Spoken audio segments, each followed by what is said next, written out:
За юу цагаан залуусаа өдөр нь орой минь дүргий. За өнөөдөр бол орой минь гинэ өдрийн минь дүргий. Өнөөдөр бол 5 дахь өдөр 14-ний өдөр болж байна. За мэдээж хамгийн ихэнд биднэрт ямар нэгэн мэдээ байна уу? Харцгаая. Тэгээ өнөөдрийн хувьд бол цэвэрхэн өдөр байна. Ямар ч мэдээ байхгүй. Тэгэхээр 5 дахь өдөр ер нь бол яг 5 дахь өдрийн хаалтын уйлам орж ирдгүүл юм бол ер нь савлгаа үүсэхгүй. Өөр юм бол байхгүй. За тэгээд өчтөр хийгдсэн арилжаанууд байгаа. Өчтөр хийгдсэн арилжаанууд ямар арилжаанууд байна? За энд бол хасах нэг, энд бол нэг 0.4, 1.4 хасахтай, энд нэг 2.9 гэсэн гурвал юм байл л те. 3 арын ашигтай. Тэгээд нэг 1.6 мурга арын ашигтай өдөр байсан. Ер нь бол нэг амар сүртэй ашигтай өдрүүд бол гарч ирэхгүй байгаа. Одоогор бол 50 байгаа. Окей. За тэгээд одоо юу болцгооч байна хараад өчтөр юу болсон байдлаар ярилцъя. За одоо юу болж ийн гэх юм бол daily upтай байтай Thursday 61.8-тай импульс явж байгаа. Мэдээж баян үйл юм бол маш өндөртэй дэше импульс бол яваад ах боломжтой. Хамгийн ойрхон доо нэг 4584-тэй. Тэрнээс өмнө all time high шалгана. 4 цаг бол мэдээж 4 цагийн яг одоогийн байдлаар оройгоо өвдчихсэн uptrend trend buying zone-той. За мэдээж одоо энэ дээр харах юм бол Trace төлөвлөгөө Fibonacci 23.6 level-тэй initial bounce-тай импульс төлөвлөгөө явж байгаа байдалтай. За дэше бол мэдээж импульс бол дэше явах боломжтой. За break-in бол fail гэх магадaltaй байсан. Мэдээж одоо break-in бол fail дээггүй гэдэг үндслэлтэйгээр 4 цаг бол дэше явж байгаа. За хэрвээ энэ орой руу break-in явж орж ирсэн тохиолдолд бол доош унана. Энэ хөдөлгөөн импульс ихэр болох юм бол дэше бол хөдөлгөөн өснө гэдэг нь харагдаж байна. Окей.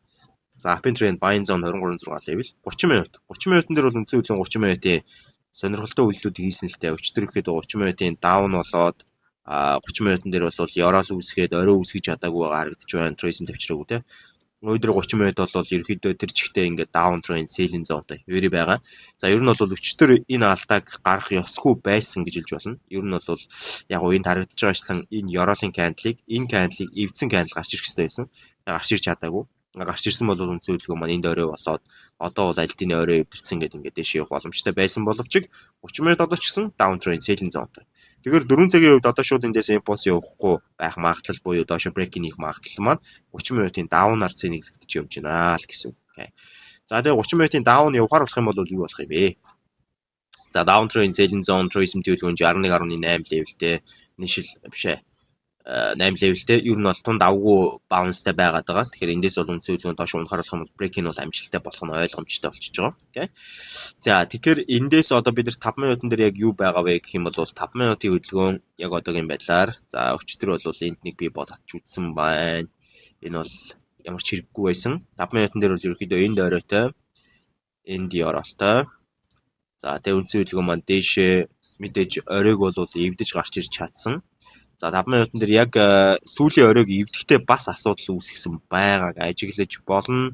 За сүүлийн оройг эвдэхдээ бол энэ оройг энд эвдснээрээ үндсэн хөдөлгөөн маань энд оройтой энд ёроолтой болж таарч байгаа. Тэгэхээр юу гэсэн үг вэ? 5 минут 30 минут хоёр хоёулаа давхцчихад байгаа гэсэн үг. Тэгэхээр энэ орой заавал дээшээ эвдрээд тэгээд хөдөлгөөн маань буцаад ёроолоо эвдээд Trace төлөвлөгөөнөө өгч чадсан тохиолдолд sell ярилжаа гэдэг болно. Окей. За энэ дээр бол нэг амар асуудал байхгүй. Нөгөө талаасаа гэх юм бол үндсэн хөдөлгөөн маань яг за 5 минутын тухайн оройг эвдэх хүртэл энд ёроол ерөөсөө эвдрээгүй байгаа учраас тухайн орой эвдэрчихсэн энэ орой үүссэн одоо энэ оройг дээш нь эвдээд Trace төлөвлөгөө дээш нь бид нар байдаж чадах уу гэвэл байдаж болно. Яагаад гэх юм бол үндсэн хөдөлгөөн маань за 30 минутын дээр internal upтай болчихж байгаа. Яг энийг эвдснээр upтай болсон. Тийм учраас internal upтай учраас энд магадгүй оройгоо эвдээд Trace төлөвлөгөө гүйхүү өгч чадсан тохиолдолд дээшээ баян арилж гарч ирэх боломжтой болно.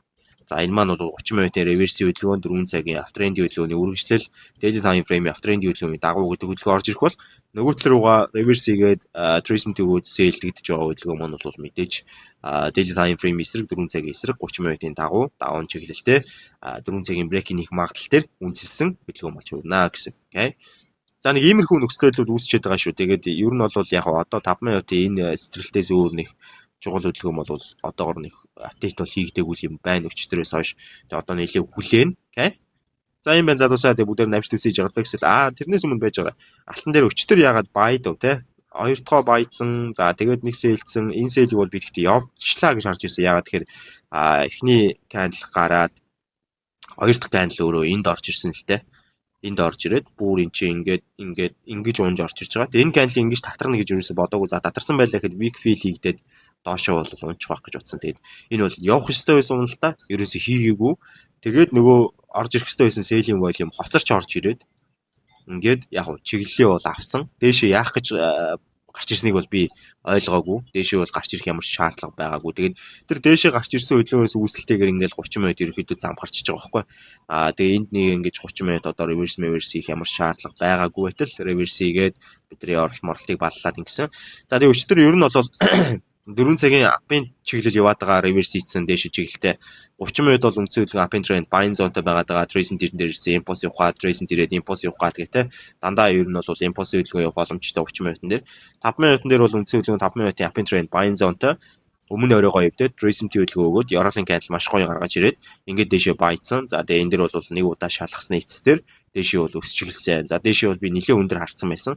За тэгээ үндсэн хөдөлгөөн маань ерөөхдөө эсэлээ зөөж явж байгаад бид нэр энэ хавцаа зөвхүүлсэн юм блэ. За тэгээд хөдөлгөөнөр бол яг энэ хавцаа зөвхүүлсэн ч зөв. За тэгээд энд бас нэг оролт үүссэн. Дахиад нэг tracing төлөвлөгөөгөөд Euroline candle гарсан. Энэ рүү амжилттай болсон бол оройгоо эвдсэн бол энэ ямар ч асуудалгүй ингээд явах боломжтой арилжаа байсан. Харамсалтай тэгээгүй нэг арилж аваад нэг арилж алдсан. За түүний дараа бол мэдээж 4 цагийн апын трендийн tracing төлөвлөгөө ирэх болсон байсан. За 4 цагийн апын трендийн tracing төлөвлөгөөийг нэлээд удажчихсан байгаа даа шүү дээ. Эндээс оройгоо эвдээ tracing төлөвлөгөө ирэх болчихсон байгаа даа.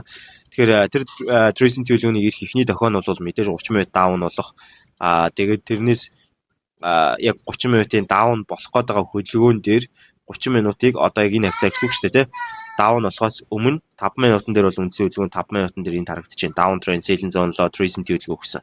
За энэ tracing төлөвлөгөөн дээр 30 минут бол юу хийсэн байсан гэхээр энд харагдаж байгаа энэ ёроолыг эвдчихсэн байсан. За ингээд хөдөлгөөн дээр бол даун тренд, selling zone-ын дагуу sell тиа гэдэг ингээд селлсэн. Тэгээ энэ маань амжилт болсон. Окей. За ийм хөдөлгөөнд ийм арилжаануудыг бол хийсэн. Тэгээ энэ 7 хоног бол ер нь бол яг хөө давгүй би бас энд нэг ийм арилжаа хийгээд хаасан. За энд нэг ийм арилжаа ашигтай. Энэ арилжааг бол хүлээгээд tracing ирээгүй. Тэгээд орж чадаагүй. Энд маш гоё сэлсэн. Энийг арилгаагүй юм. За энд сэлсэн боловч алдсан байна. Энэ дээр хэдүүлээч яалаа. Энд байдаад, энд байдаад, энд байдаад, энд байцсан байна. Тэгэд ер нь бол энэ buy дээр би зөвхүүлсэн, энэ buy дээр ашиг авсан. Энэ buy дээр бас би бол тодорхой хэмжээний ашиг авсан. Энэ buy дээр алдсан. Окей. За тэгээд ийшээ яваад ирэхээр энэ чинь ийшээ яваад ирэхээр чинь бодлаа. Энэ чи юу лээ? 7 молон болоо авчиж байгаа. 7 чи юу биш болоо авчиж байгаа байхгүй. Окей. Тэгэхээр энэ 7 хоног бол бид нэлээд олон buy хийсэн. Тэгээ энэ олон buy-уудын чиглэл бол ерөөхдөө зөв. Volume бол орж ирээгүй байхгүй. Энэ дээр гэхэд жишээ нь volume орж ирээгүй. Энэ дээр бол хангалттай volume орж ирсэн. Энэ дээр volume орж ирсэн. Энэ дээр volume алдаад. Тэгэд ерөнхий чиглэлийг буюу яг дээш чиглэлийг бол хангасан volume сүүлдэж орж ирсэн байдаг. За тэгээд эдрийг арилгач.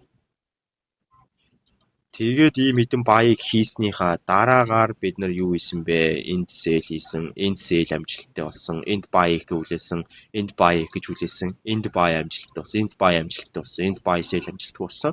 Окей. Нэг иймэрхүү арилжаануудыг ерөөхдөө хийсэн байна. Тэгээ өчтөрийн энэ sell ч гэсэн ерөөхдөө явах хэрэгтэй байсан боловч би мэдрээ таасан. Гэхдээ уг нь бол явах хэрэгтэй арилжаа байсан л та. Окей. За ийм байна залуусаа. Тэгээ өөдөр хүлээх нь байна. Өөдөр жоохон хүлээн. Ер нь бол хоёр төрлийн арилжаа байна. Энэ оройг эвдээд tracing төгөөд дээшээ байж болно. Эсвэл энэ оройг эвдчихэд буцаж доошоор яроолоо эвдээд tracing төгөөд sell байж болно гэдэг хоёр төрөл. Окей. За тэгээ бүгдээ удахгүй арилжаараа уулзцгаая. Баярлалаа. Баяртай жаргалбай гэсэн байлаа.